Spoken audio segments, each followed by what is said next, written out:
Hello day traders.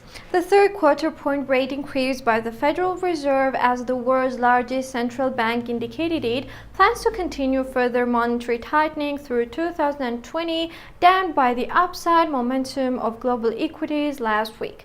The S&P 500 ended 0.5% lower last week as the Fed raised federal funds rate to 2% to 2.25% range. Central bank official projections indicated they plan one more rate hike in December, 3 in 2019 and 1 in 2020.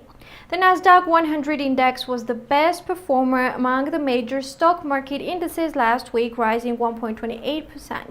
Among major currency pairs, the US dollar versus Swiss franc was the top performer. It rallied 1.8%. Meanwhile, the E slumped 1.3% against the dollar on a looming conflict between Italy's coalition government and European Union on Italy's budget plan of 2.4% deficit of gross domestic product for next year, triple what the previous government had planned. The US-Canada deal on Sunday, which rescued the NAFTA as a triple trade pact with Mexico, US, and Canada, will ease global trade war concerns and boost investors' risk appetite this week.